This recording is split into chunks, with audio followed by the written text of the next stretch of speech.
Bonjour, aujourd'hui nous sommes à Tafraout pour une rando dans le granit rose. Je suis avec Alvaro et Mathilde et nous avons un petit copain. Presque 11 km de rando et 300 mètres de dénivelé dans le Moyen Atlas marocain, au sud d'Agadir, à l'est de Tiznit et à l'ouest de Taroudant. Tafraout est niché dans une vallée à 1000 mètres d'altitude, entourée de hautes montagnes, culminant à presque 2500 mètres d'altitude. Une palmeraie entoure la ville, et plus loin, ce sont les arganiers et les amandiers qui parsèment le paysage. Le sol est aride, fait d'un agglomérat de sable à gros grains, et tout autour de la ville, les montagnes et roches de granit rose lui confèrent une beauté à nul autre pareille. Ah, t'es toujours là, toi? En fait, on a un copain pour la rando. Donc ce chien a commencé à nous suivre et à rester avec nous depuis environ la moitié de la ville. Il gambade par-ci par-là, il va faire ses petites affaires et puis il revient, il trotte avec nous. Il est super sympa et c'est vraiment marrant. Là, on commence à monter un peu pour aller rejoindre le vieux village abandonné de Taska.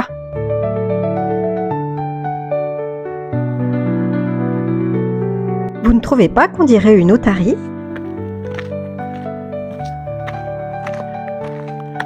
On monte par là, est-ce que vous voyez Mathilde qui est là? Et Alvaro. Certains rochers sont très en équilibre. Et on arrive à l'arrière du village en ruine.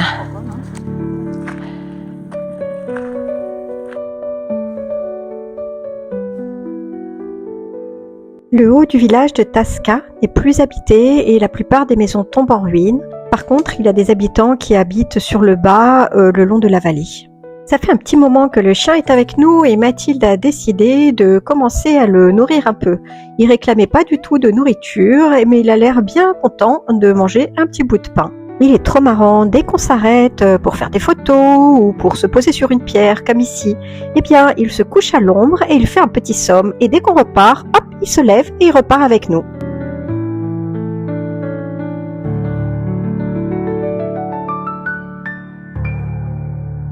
Sur le haut, c'est en ruine et dès qu'on commence à descendre, eh bien là, il y a des maisons habitées qui sont toutes peintes en rose. C'est très joli.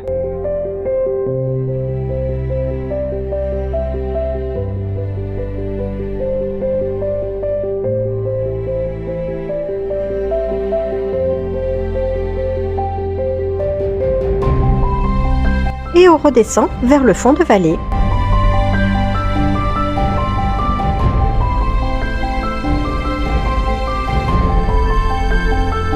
Et notre copain est toujours avec nous.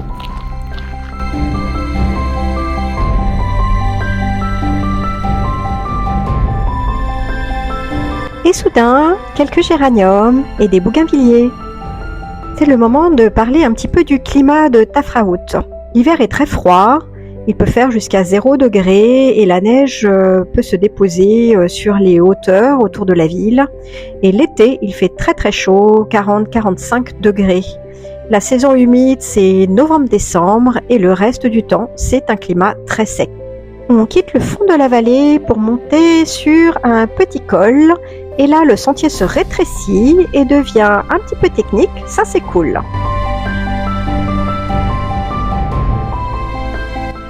Petit village qu'on vient de visiter.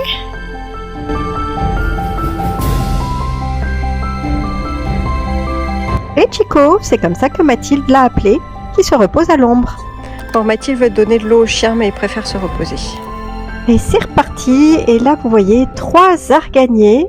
Les arganiers, c'est une espèce endémique du sud du Maroc. Ça fait le fruit l'argane, qui fait de l'huile. Et l'arganier ne se trouve qu'au Maroc. Ça y est, maintenant c'est du petit sentier, un peu technique, comme j'aime tant. La montée est vraiment magnifique, où qu'on regarde, devant, derrière, sur les côtés. La dernière fois que je suis venue ici, j'ai vu des gazelles sur cette portion. Aujourd'hui, malheureusement, point de gazelles. On arrive maintenant à un petit col, un espèce de plateau en hauteur. Et à partir de maintenant, les choses vont se corser car le sentier disparaît et on doit suivre plus ou moins une direction et une trace en utilisant Komoot.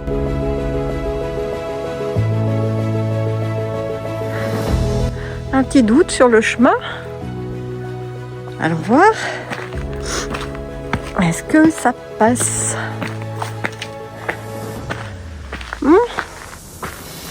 Eh oui, c'est passé. Mais maintenant, il faut redescendre dans cette vallée. Et on est tous en train de chercher un petit peu le chemin. On dirait un escargot géant, non? Ce sera un peu par la gauche. Il est relativement facile de circuler sur ces grandes plaques de granit. Donc pour l'instant, tout va bien. Mais je sais que ça va se gâter très bientôt. Encore et toujours des arganiers. Alors avec l'argane, on fait donc de l'huile qui est utilisée au niveau alimentaire et aussi au niveau cosmétique. Mon copain est là. Et là, il n'y a plus de chemin du tout.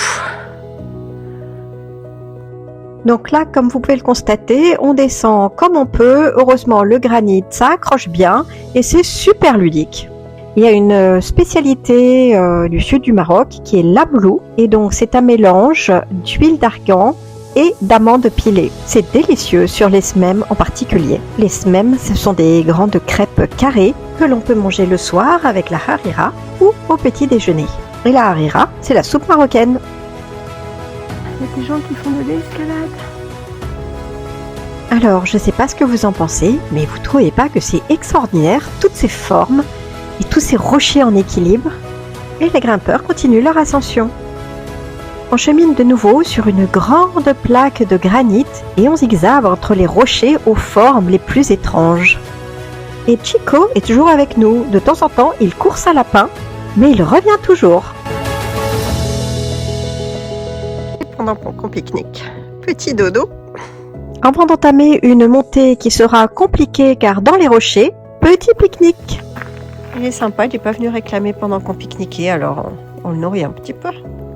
Eh ben, on va essayer de monter dans ce chaos.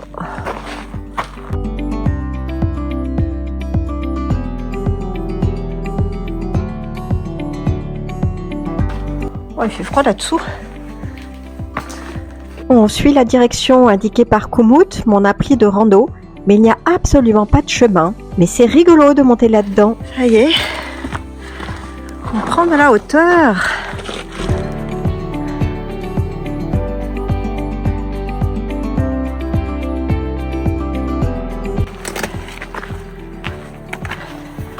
Mon nouveau sac.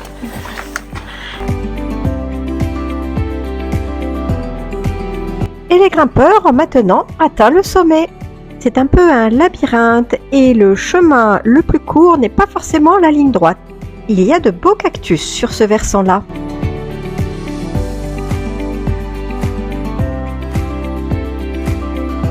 Et donc voilà ce qu'on vient de monter.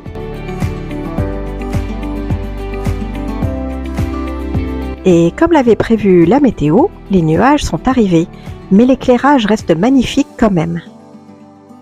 Ah, il y a une strate d'un autre type de pierre. Eh bien, quand il n'y en a plus, il y en a encore.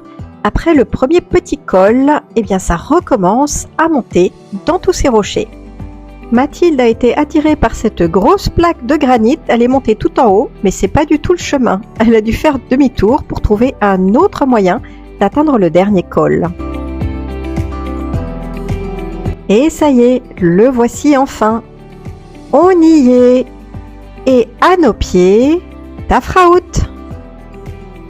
Et derrière Tafraout, au pied des hautes montagnes, c'est la vallée des Amelines. On dirait un dromadaire, comme ce qu'on a vu hier. Bon, bah là, c'est encore et toujours complètement hors sentier. Et on a descendu ce chaos rocheux. Et maintenant, on a un petit plateau en attendant d'avoir de nouveau une pente bien raide, je pense. Chico Chico a trouvé une flaque d'eau où il a pu enfin s'abreuver. Allez, on pousse, ça ne bouge pas.